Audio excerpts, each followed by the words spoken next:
I'm outside Ferrybank Conference Centre where New Zealand's most top defence lawyer Greg King will speak to an invite-only audience.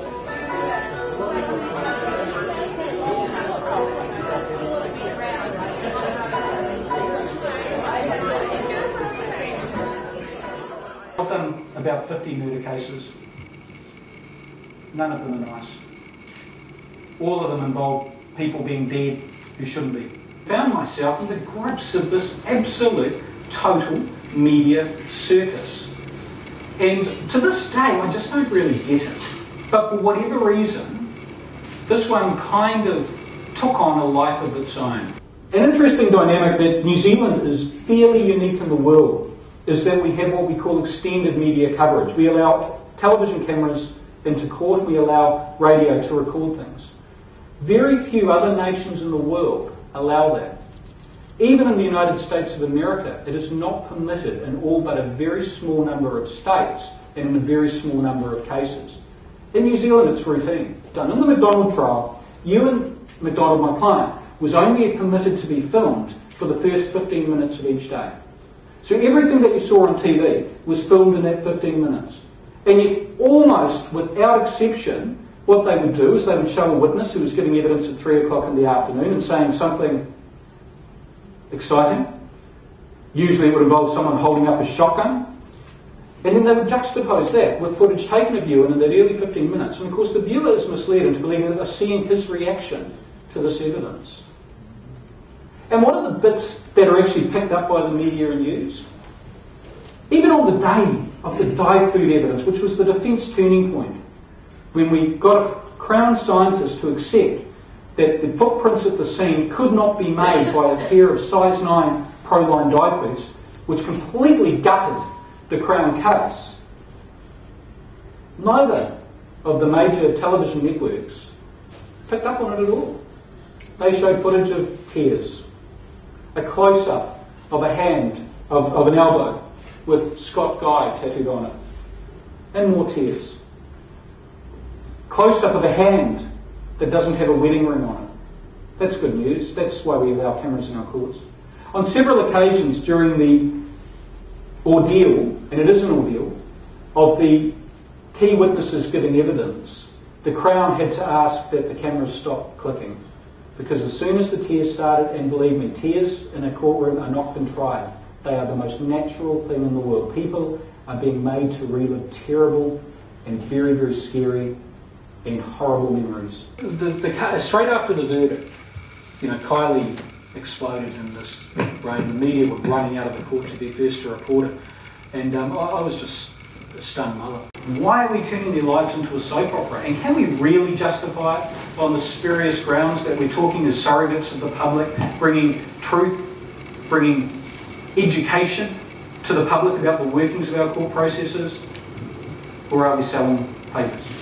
The media are there as surrogates of the public to educate the public about the working of our court processes. I think it's a crop. And I'm going to do everything that's within my power, which is very limited, to try and see that we actually review these rules that allow cameras into our courts and we stop them. There was a man in the Porirua police station who'd just been arrested for 2 counts of murder.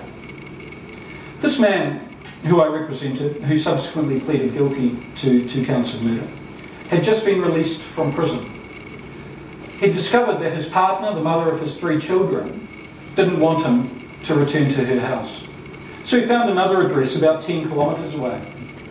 And he stewed on it for a few hours and a few days, and he thought she must have another man. She must have someone there.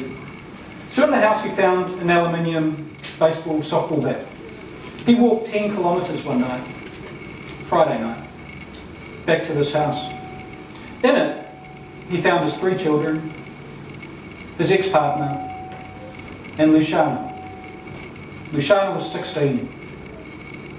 She was a boarder, been thrown out of her own house. She was boarding the state house in Porirua.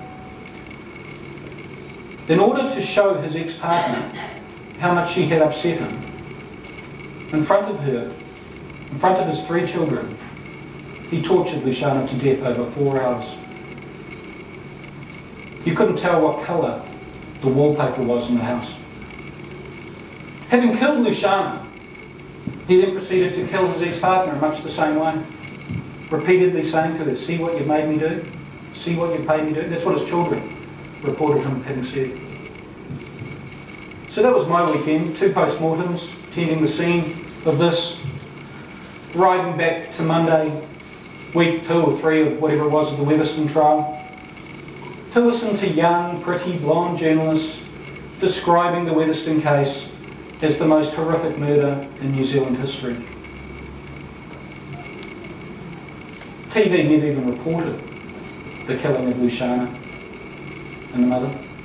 It barely made a ripple. Why? My obvious reason is because they were brown people from Porirua and no one gives a damn. Maybe I'm wrong, maybe I'm unduly cynical. Scott Guy's still dead. Hunter and Grover still don't have a dad. So what did you think of Greg King's speech? I found Greg to be like a Svengali. There's something about the way he speaks that just sort of draws you in, and my immediate thought was, if I ever get charged with anything, that's the guy I want to have represent me. A lot of what he said, it's a shame that that debate is not happening in a more public forum, and I think for many of the reasons that he talked about it, the fact that, you know, we're not going to have those debates. They're really complicated societal issues involving you know, a relatively deep discussion of philosophy and media, and I don't know that we've got a forum for that. No, I found it absolutely thought-provoking, and I'm going to be looking at law cases and law reportage in a totally different manner from this point on. No sensationalism.